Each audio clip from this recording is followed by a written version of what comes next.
Olá, amigos, tudo bem?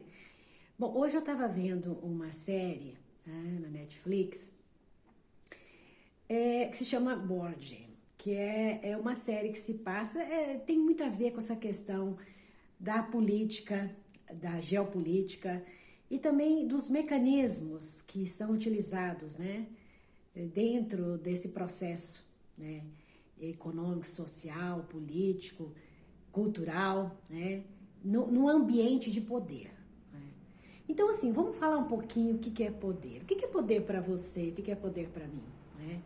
Se convencionou que no mundo de hoje, as pessoas muito bem-sucedidas, que têm uma carreira bastante brilhante, seja em qualquer área, e que, portanto, ela tem poder decisório, o poder de estar realmente fazendo com que as ideias delas possam realmente frutificarem, né? Isso é um padrão que a gente tem e se convencionou na sociedade, né? Na nossa civilização. E isso vem já de milhares de anos, né? Mas assim, será que poder, ética, moral, valores, princípios, como é que eles andam? Como é que a gente, por exemplo, nessas séries discutiam essas questões assim, as pessoas que têm princípios e valores, de repente, quando elas estão dentro do poder, elas se defrontam com determinadas ideologias que elas defendem, e é importante, porque cada um tem uma maneira de pensar, ideais, motivações, mas quando eles estão dentro de uma gama de interesses e eles precisam abrir mão de princípios e valores, para que eles possam realmente reconfirmar e entenderem e fazerem os outros compreenderem que o que eles estão passando é verdadeiro. E muitas das vezes aquilo deixou de ser verdade.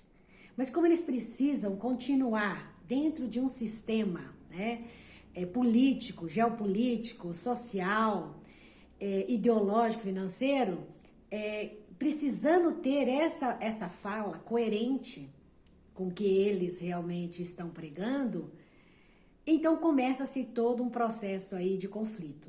Então o poder, quando ele começa a permear interesses, né, que às vezes estão além daquilo que nós realmente internamente a gente sente que está saindo das nossas mãos. Porque a gente precisa atender uma série de jogo em detrimento disso. Então, também falando sobre essa questão aí, dessa discussão do que é o certo, o que é errado, o que é o poder, o que não é o poder, né? O que a gente, o que realmente as nossas princípios e ideologias fazem, né, da nossa vida, a nossa estrutura ou não, se realmente eu sou uma pessoa que não interesso muito em discutir esses temas, porque eu sou uma pessoa que precisa sobreviver. Eu não estou preocupado com filosofias, com retóricas, né? Mas assim, o que eu estou trazendo aqui é só para a gente refletir. Por exemplo, dentro do estudo das tradições afro-brasileiras, nós temos vários conhecimentos que muitas das vezes até a própria religião, porque como ela é uma religião que ainda no Brasil, ela tem uma religião nova, né? Essas religiões afro-brasileiras, elas têm um conhecimento milenar. Por exemplo, eles falam dos orixás, que são os arquétipos, na verdade, né? São os arquétipos ligados a todos os valores, ideias, são imagens, né? Psíquicas, né? Que estão no inconsciente coletivo e que se desdobram isso em arquétipos. E Jung já falava muito isso. Então, por exemplo, quando você fala assim, eu estou falando de Ogum, eu estou falando de São Jorge, estou falando de Arcanjo Miguel, que traz a espada da guerra. E essa espada da guerra é para cortar, é para aniquilar, realmente é para ferir outra pessoa. Se você pode levar esse arquétipo por esse lado, né, do lado da luta externa, mas você pode também trazer esse arquétipo como essa questão da luta interna. O que eu preciso trazer à luz, né? O que eu preciso cortar, o que eu preciso trabalhar em mim para que realmente eu me desprenda de certas coisas que já não fazem sentido mais na minha vida.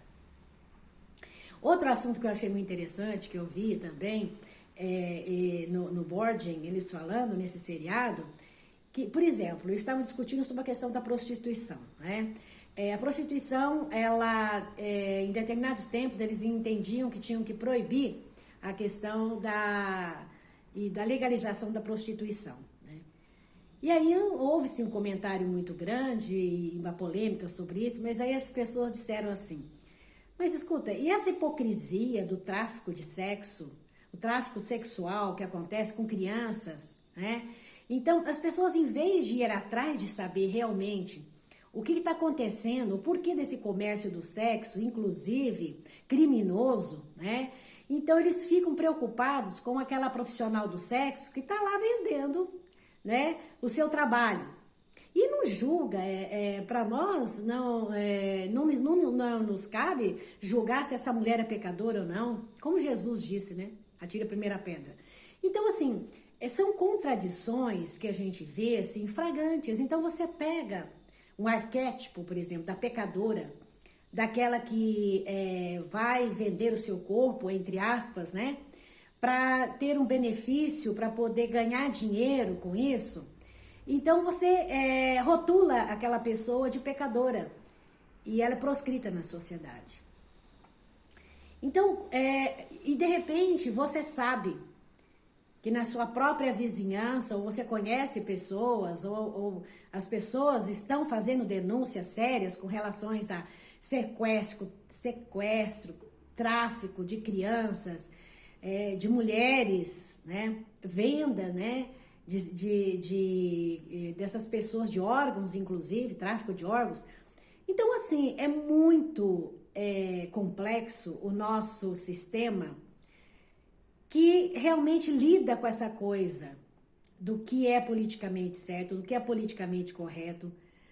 E muitas das vezes a gente julga as pessoas, condena e cria toda uma retórica de ódio, de raiva, porque a gente não concorda, né, com as ideias da pessoa. E muitas das vezes a gente não observa o que essas pessoas estão fazendo de bom. Então, a gente procura, em vez de poder buscar, né, olhar, ter um outro olhar para as pessoas, a gente tende a ter preconceitos, muito preconceitos, criando aí uns conflitos desnecessários.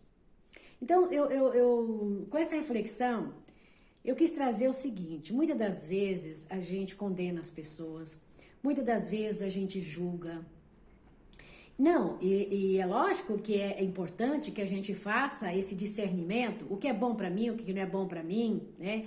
O que eu quero para mim, o que eu não quero, mas também é interessante a gente olhar a realidade do outro, conhecer, se disponibilizar, de abrir espaço para o outro falar aquilo que ele quer falar, o diálogo, e ouvir, aprender o que aquela pessoa tá colocando dentro do universo e do entendimento, da compreensão e da vivência dela. Não importa se é uma profissional do sexo, não importa se é uma pessoa que varre a rua, que limpa o seu lixo, ou que seja um grande orador, ou um palestrista, vamos dizer, um político eminente, um juiz. Então, a gente ainda não tem esses valores, os valores humanos, de olhar para as pessoas realmente e procurar interagir com a pessoa, ouvir o que ela tem a dizer, né? Porque a tendência é a gente ter o pré-conceito. Ou então o meu conceito é o conceito que é real, que é válido. Do outro não me interessa. O do outro não faz sentido. O do outro não é o correto. Mesmo que eu não concorde, porque eu tenho, né, todos os meus conceitos, mas eu também tenho que respeitar e tenho que olhar e conhecer o lado do outro, porque se eu não tiver um diálogo, um respeito e conhecer o que o outro está falando, eu não vou ter como fazer uma avaliação dos meus conceitos perante a outros conceitos. Aí fica aquela coisa maniqueísta, né? Aquela coisa do eu sou o dono da verdade. A gente precisa ter cuidado com isso. E eu estou falando isso porque muitas vezes eu me confronto com isso. Isso dentro da minha profissão, dentro dos meus conhecimentos. Então, essa coisa da gente poder fazer essa avaliação do que eu entendo, do que eu aceito como correto e não correto, e como as coisas realmente são, porque às vezes são diferentes, são realidades diferentes, né? E muitas das vezes as pessoas agem de uma forma, vamos dizer, inconveniente, porque existe isso, pessoas que agem com violência, com forma inconveniente, e a gente fica realmente revoltada, né, em toda essa situação, e pessoas que se utilizam dos seus cargos, seus poderes, para fazerem uma série de desastres, né, com as outras pessoas que necessitam, que precisam, né, de toda aquela assistência, né. Mas, por outro lado, nós também temos que ir atrás de procurar saber o que está acontecendo.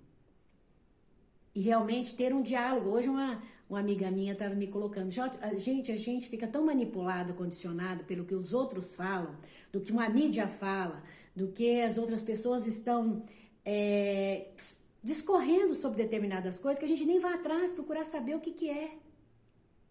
E você assimila aquilo de uma forma tão assim, vamos dizer, de uma forma meio que inconsciente mesmo. E não verifica como aquilo digere dentro do seu processo mental e emocional. Então, assim, é importante que a gente abra a nossa visão para poder também acolher aquele que pensa diferente, aquele que é diferente de nós, né? E fazermos realmente um balanço do que eu acredito, o que eu penso, o que eu quero para mim, o que eu quero para o outro. Porque o que eu quero para mim de melhor, quanto mais eu querer para mim o melhor, eu vou estar radiando isso. O meu melhor que eu posso fazer, aquilo que eu realmente quero entregar, eu vou estar de alguma forma irradiando isso para o outro. Agora, se eu tiver muita raiva, muito ódio, e se eu tiver realmente dentro de um processo de julgamento feroz, condenando, né, com agressividade, eu vou estar irradiando isso ao meu retorno. E isso aí a própria física explica, essas irradiações de energia e de frequência. Gratidão, namastê!